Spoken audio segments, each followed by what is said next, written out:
தனி விமானத்தில் போகிறதுக்கு வச்சுக்கோங்க, அது கூட கிட்டத்தட்ட 50 லட்ச ரூபா செலவுன்னு சொல்கிறாங்க அந்த விமானத்தோட வாடகை எல்லாம் பார்க்கும்போது வந்து. இப்போ இந்த 50 லட்ச ரூபா தன்னுடைய சொந்த தொண்டர்களுக்கு ஒரு 5 பேருக்கு 10 லட்ச ரூபா கொடுத்தாருன்னு வச்சுக்கோங்களேன், கடன் எடுத்து தொழில் பண்ணு, இல்லை மகளுக்கு கல்யாணம் பண்ணு, அப்போ இவர் எம்ஜிஆராக மாறுவார்.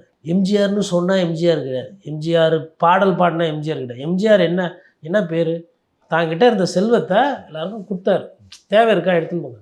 அப்போ நான் ஒரு சின்ன எடுத்துக்காட்டு சொன்னேன், அந்த 50 லட்ச ரூபா செலவு பண்ணது ஒரு 5 தொண்டனுக்கு 10 லட்ச ரூபா கொடுத்தா சாவர மட்டும் மறக்க மாட்டான். இப்போ என் போன்றவர்கள் இந்த விமர்சனம் பண்ணுறோம் இல்லையா, இதெல்லாம் தவிடு முடியாயிடும்.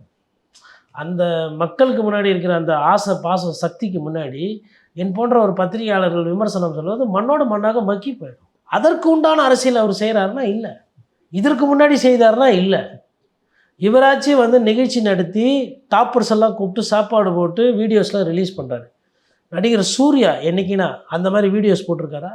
இவர் பசங்க டாப்பருக்கு மார்க்கு கொடுத்துட்டு பரிசு கொடுத்துட்டு விட்டுறாரு. அவர் அந்த பசங்களை படிக்க வச்சு டாக்டர் ஆக்குறாரு, இன்ஜினியர் ஆக்குறாரு அக்ரம் ஃபவுண்டேஷனில். அப்போது விளம்பரம் தேடலை சார், வந்து விளம்பரம் தேடுறார். ஆனால் அவரோட போக்கு என்பது அந்த விவிஐபி அந்தஸ்தை அவர் விரும்புகிறார். ஒரு விவிஐபி அந்தஸ்தை நீங்கள் விரும்புகிறீங்க அப்படின்னா பொது வாழ்க்கைக்கு நீங்கள் தகுதியற்றவர்கள் என்பது என்னோட புரிதல். மகாத்மா காந்தி இருந்தார், காந்தி அவர்களை பார்க்குறதுக்கு கூட்டம் கூடலையா?